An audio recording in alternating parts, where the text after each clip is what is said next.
مشرف صاحب کے دور میں جو آپ نے جیل کاٹی اور پھر یہ عمران صاحب کا دور جو آیا، اس میں فرق کیا ہے بنیادی طور پہ؟ تب زیادہ سختی تھی یا یہ والا ٹائم؟ دیکھیے جیل میں کوئی سختی نہیں ہوتی. ہوں اس وقت حکومت کا رویہ جو تھا وہ گھٹیا نہیں تھا مشرف دور میں. مشرف دور. ہوں حالانکہ ہم سختی تھی، اس میں کوئی شبہ نہیں ہے. وہ ہم سول کسٹڈی میں نہیں تھے، ہم ملٹری کسٹڈی میں تھے. اس وقت وہ سی او تھے ملک کے، ملک میں قانون نہیں تھا، لیکن ایک گھٹیا پن نہیں تھا. اس دور میں گھٹیا پن تھا. وہ اس سے کوئی فرق نہیں پڑتا، لیکن وہ آدمی کہتا ہے یار کہ کون تھے لوگ ہیں. نہیں یعنی کیا اس وقت کیا سہولت تھی جو اس دور میں نہیں تھی؟ یہ کرتے رویے کا فرق. سہولت کی بات نہیں ہے. پی ٹی آئی کے عہدے دار جیل بھیجے جاتے تھے کہ جا کے دیکھ کے آؤ ان کے پاس کچھ ہے یا نہیں ہے. اچھا، بستر ہے یا عہدے دار پارٹی کے، ان کا کیا کام ہے جیل آنا؟ میرا یہ سوال ہے. کھانا کون سا مل رہا ہے، چائے کون سی مل رہی ہے، کون سے بستر میں رہ سوتے ہیں، یہ گھٹیا پن ہوتا ہے. اچھا یہ سب کچھ ہوتا رہا. یہ ہوتا رہا. پی ٹی آئی کے پارٹی عہدیدار یا حکومتی عہدیدار جو میرے سامنے آگے خود شرمندہ ہوتے تھے، ہم کہتے ہم کیا کرنے میں بھیجا گیا. یا حکومتی عہدیدار بھی اس میں تھے؟ نہیں، پارٹی کے بھی تھے، حکومتی بھی تھے. نہیں اس وقت بالکل اسپیشل اسسٹنٹس آئے ہیں جیل میں یہ دیکھنے کے لیے کہ ان کو کیا فیسلٹیز ملی ہوئی ہیں. مرزا شہزاد اکبر بھی آتے تھے؟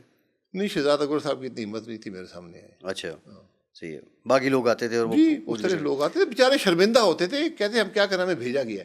یہ حرکتیں نہیں کرنی چاہیے. آپ نے جیل ڈال دی ہے، الٹا قانون ہے کوئی نہیں، نہ آپ کے پاس کوئی ثبوت ہے، جیل ڈال ٹھیک ہے، ہم سیاسی لوگ ہیں برداشت کر لیں گے، لیکن یہ گھٹیا پن مت کریں. مسلم لیگ نون کیوں نہیں ٹوٹی؟ مسلم لیگ نون کے لوگ جیل گئے، تقریباً تمام جو قیادت ہے، جو چیدہ لوگ تھے، جو عرصے سے ایم این ایز ہیں، کانسٹیچوئنسی ہولڈ کرتے ہیں، بڑے عہدوں پہ رہے، وہ سبھی جیل گئے. لیکن مسلم لیگ نون کا ایک شخص بھی علیحدہ نہیں ہوا، اور اس کی نسبت وہاں مقصد علیحدہ کرنا نہیں تھا. وہ علیحدہ کر رہا تھا مشرف دور میں، سب علیحدہ ہو گئے تھے. وہ تو خیر ہے کی بات. میں ایک ہاتھ کی انگلیوں پر آپ جو رہ گئے تھے وہ نہیں تھے، ایک ہاتھ کی انگلیوں پر میں بات کر رہا ہوں. یعنی آپ یہ کہہ رہے ہیں کہ کوئی جرت کا استعارہ وہ ثابت اس وقت نہیں ہوئے مسلم لیگ نون کے مشرف دور میں، چند لوگوں کو چھوڑ. مجھے آپ بتا دینا، کچھ نہیں رہ گیا. اس وقت مقصد علیحدہ کرنا تھا. جی وہ علیحدہ کرنا تھا. یہاں تو مقصد بےزتی کرنا تھا. میں بتایا جو گھٹیا پن تھا نا. اور اب جو پی ٹی آئی کے لوگ علیحدہ ہوئے یہ پی ڈی ایم گورنمنٹ کے دوران الیکشن سے پہلے، یا مقصد علیحدہ کرنا مقصد تھا، آپ نے کر لیا. انسان دیکھے، کوئی انسان سیاستدان پتھر کا بنا نہیں ہوتا. انسان ہے، دباؤ پہ آ جاتے ہیں تو ٹھیک ہے. مجھے کوئی ان سے شکوہ نہیں ہوتا ایسے لوگوں سے، لیکن اگر آپ کی کمزوری ہے اس کو پکڑ لیا جاتا ہے. ٹھیک ہے. آپ 1999 میں چیئرمین پی آئی اے تھے غالباً. جی. اور مشرف صاحب کا طیارہ جب اغوا ہوا، طیارہ کوئی اغوا نہیں ہوا تھا، یہ بڑی غلط فہمی ہے. اور وہ آپ کی حکومت چلی گئی اس الزام میں پرچہ، حکومت توڑنا، ہائی جیکر کا خطاب دے دیا نواز شریف صاحب. پھر کیا ہوا؟ نہیں، سوال یہ کہ طیارہ اغوا نہیں ہوا. نہیں، طیارہ کب اغوا ہوتا ہے؟ طیارہ اغوا ہوتا ہے، طیارے میں ایک جو طیارے کا فلائٹ کا جو جس پر جس کے پاس اختیار ہوتا ہے اسے پائلٹ ان کمانڈ کہتے ہیں. پائلٹ ان کمانڈ جو کیپٹن ہوتا ہے جہاز کا. تو جب اس کے کام میں آپ مداخلت کرتے ہیں، چاہے جہاز کے اندر ہو جہاز سے باہر ہو، وہ ہائی جیکنگ بن جاتی ہے. یہ ہائی جیکنگ اس طرح.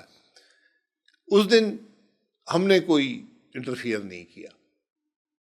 جو انٹرفیئرنس ہوئی اس جہاز کے معاملے میں، وہ جب اے ٹی سی پر فوج نے قبضہ کر لیا تو وہاں ڈائریکشنز دی گئیں پائلٹ کو کہ اب واپس کراچی آئیں. جہاز لینڈ کر رہا تھا نواب شاہ میں. صحیح ہے. وہ اگر کوئی چیز کیس بنتا ہے جیکنگ کا تو ان افراد پر تھا جنہوں نے اس کو حکم دیا کہ واپس تشریف لے آئیں کراچی.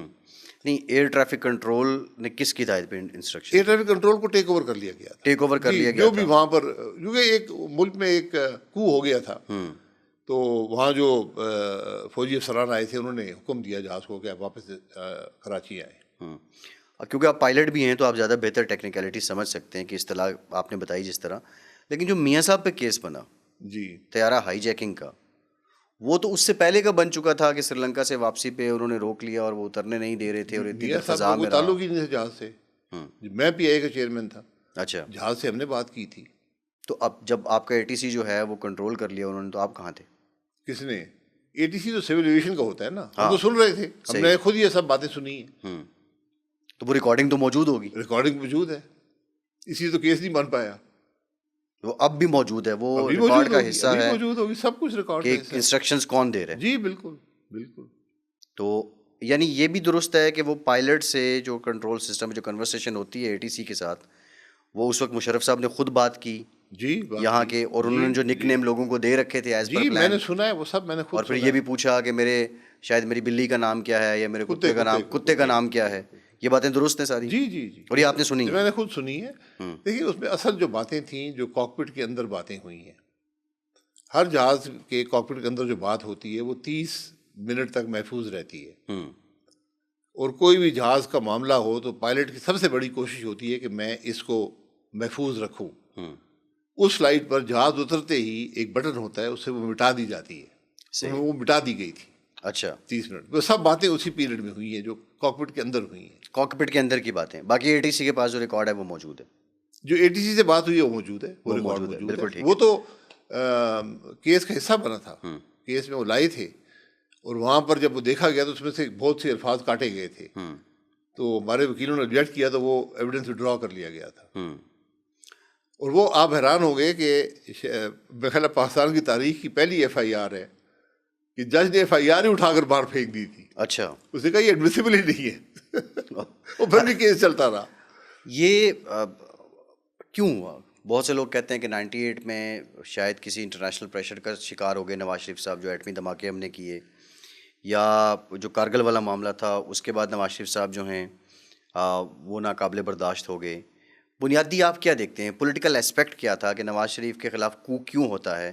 یا ایک یہ بھی ریومرز ہیں کہ نواز شریف صاحب نے مارچ اپریل 99 میں کچھ لوگوں سے مشورہ کیا کہ میں اگر آرمی چیف کو بدل دیتا ہوں، تو کیا ہے وجہ، کیا بنی کہ؟ نہیں، وجہ یہ میاں صاحب جانتے ہیں یا مشرف صاحب جانتے تھے، اور میں نہیں سمجھتا کوئی اور جانتا ہے. لیکن کیونکہ سب معاملات جو تھے، جو غلط فہمیاں پیدا ہوئیں کارگل کے بعد، اس سارے معاملے میں وہ تب دور ہو گئی تھیں. مشرف صاحب کو خطرہ یہ تھا کہ ان کو چیئرمین جوائنٹ چیف بنا دیا جائے گا اور کسی اور کو آرمی چیف لایا جائے گا، کیونکہ چیئرمین جوائنٹ چیف استعفیٰ دے گئے تھے. تو لیکن وہ بھی نہ ہوا، ان کو دونوں پوزیشنز مل گئیں. تو کوئی وجہ نہیں رہی تھی اختلاف کی. لیکن پھر بھی 12 اکتوبر کو وہ جو اختلاف اتنا بڑا پیدا ہو گیا کہ پرائم منسٹر نے آرمی چیف کو برطرف کر دیا. تو یہ کیا ہوا ان دنوں میں، یعنی یہ خدشہ موجود تھا مشرف صاحب کو کہ مجھ سے آرمی چیف کا جو عہدہ ہے، جی یہ پہلے تھا، یہ سپٹمبر میں تھا. سپتمبر میں تھا، یہ تھا، یہ خطرہ تھا ان کو. ٹھیک. کہ اور اس پہ میاں صاحب نے کس سے مشورہ بھی کیا؟ نہیں، میرا نہیں خیال، یہ مجھے کم از کم اس کی نالج نہیں ہے.